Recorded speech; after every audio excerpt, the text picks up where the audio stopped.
Oi, pessoal. Boa noite, boa tarde, bom dia. Não sei qual é o horário que vocês vão assistir esta apresentação.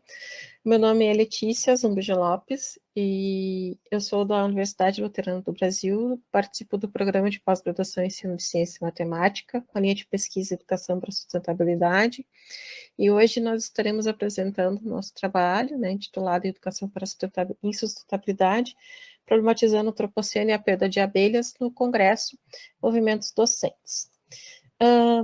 O antropoceno, ele é uma era geológica que nós estamos vivenciando hoje. Nós passamos do Holoceno para o Antropoceno. O Antropoceno, então, seria a era dos humanos, onde nós transformamos tanto a crosta terrestre que nós, então, estamos passando de uma nova era para uma nova era.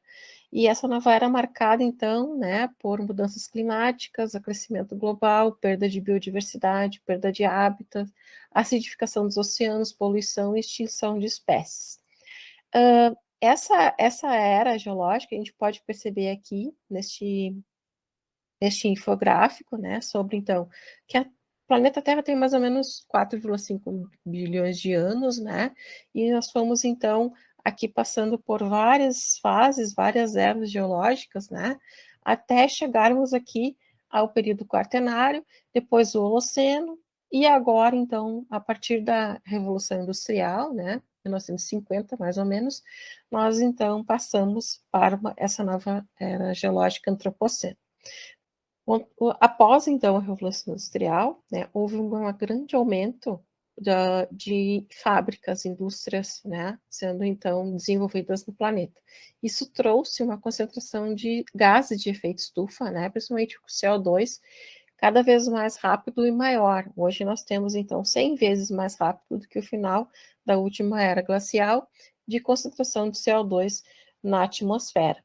Assim como, aumento das temperaturas, que estão 170 vezes mais rápido do que a média, do Holoceno.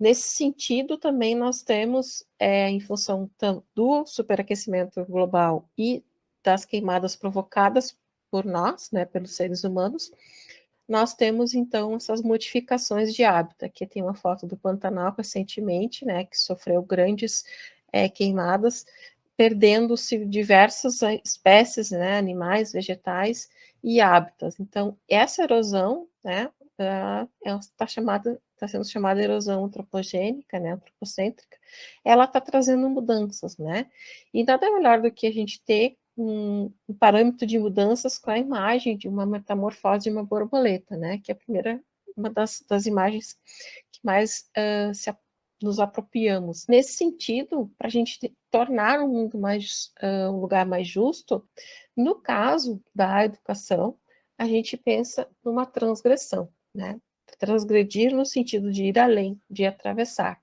E eu trouxe, então, a perspectiva da professora Tosane Reis, que ela vem alertando para o enfrentamento das adversidades no modo de vida, que estamos imersos, é preciso, então, transgredir. E neste modo de vida que nós estamos vivendo, transgredir na produção de conhecimentos, transgredir com e para além do conhecimento que já temos, problematizando saberes, cutucando-os, desafiando-os a responder nossas novas e também permanentes inquietações e necessidades.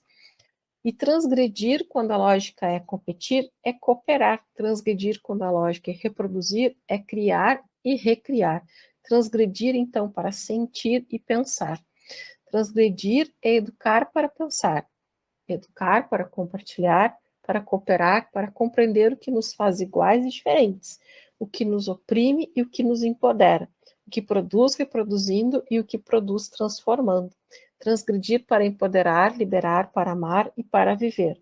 Transgredir para educar e educar para transgredir. Interessante nós termos, essa leitura de mundo, porque ela vai trazer a perspectiva para nós, professores e professoras, que nós temos sim um papel fundamental a desempenhar, porque a educação para a sustentabilidade, que é o olhar deste trabalho, tem a premissa de ensinar caminhos que levem a nutrir o amor, cuidar da natureza e a necessidade de preservá-la, concentrando-se na ciência e práticas pedagógicas orientadas para ações que promovam o desenvolvimento sustentável.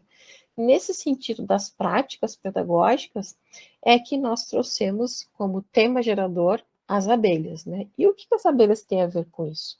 Bom, as abelhas, né, elas são extremamente importantes para o planeta. E eu trouxe aqui um joguinho da abelha para a gente pensar em por que essas abelhas são tão importantes. Quando a gente pensa qual a maior importância das abelhas para o planeta, muitas vezes a gente pensa no mel, no ferrão, que dói, tem veneno, né? Ou a gente não sabe. Mas, na verdade, a maior importância das abelhas para o planeta está na polinização, que é um serviço que as abelhas fazem, né? Serviço ecossistêmico, de auxiliar na reprodução das plantas, levando então o pólen, que é a parte masculina das plantas, para a parte feminina, fazendo isso, assim a reprodução dessa planta, transformando a flor em fruto, consequentemente em semente, que dará novos frutos. As abelhas, elas são as principais polinizadoras. Por quê? Porque elas têm características que facilitam com que elas sejam essas principais polinizadoras. Quanto, por exemplo, na alimentação, né, que as abelhas, como elas se alimentam de pólen e néctar, elas visitam as flores. E visitando as flores, elas fazem esse serviço de polinização. Elas também têm uma característica chamada constância floral, ou seja, elas visitam muitas flores. E assim elas levam esses grãos de pólen de flor em flor, facilitando então a polinização. E também as abelhas têm uma característica muito interessante, que são pelos ramificados, né, como se fossem ganchinhos, que fazem com que os grãos de pólen fiquem grudados ali e elas levam então esses grãos de pólen de flor em flor, fazendo assim a polinização. Por isso que são principais polinizadoras. Sem abelha, sem alimentos. Por quê? Porque as abelhas, ela promovem a formação dos frutos e sementes. Os frutos é a base alimentar, né? Então, sem abelha, sem alimento. Assim, né, acreditamos que atividades relacionadas à educação para a sustentabilidade para a antropoceno, tendo como tema gerador as abelhas, permitirá a manutenção do processo de educação ambiental, contribuindo para o direito pleno à cidadania, assim como garantirá aos estudantes o acesso ao processo de aprendizagem em ciência da natureza, contextualizando e objetivando o conhecimento e apropriação dos conceitos que amparam o desenvolvimento sustentável. Os professores, né, são extremamente importantes nesse processo, porque a educação, né, ambiental e a educação para a sustentabilidade e a sua contribuição no processo de ensino e aprendizagem vai fazer com que haja uma reflexão sobre as práticas de ensino, né? E nós, enquanto professores, precisamos cada vez mais pensarmos em sermos professores e professoras reflexivos. E para a escola, né, ela é extremamente importante, porque a escola poderá incentivar a buscar recursos que permitam desenvolver ações sustentáveis para a comunidade escolar, uma vez que a escola é um espaço dinâmico, né, ou deveria ser um espaço dinâmico em constante renovação. Preservar o meio ambiente e proteger as abelhas é tarefa de todos os seres sabidos. Estamos com vocês. Eu deixo aqui o meu muito obrigado, né? Hashtag quanto mais abelhas melhor e o meu e-mail para contatos futuros.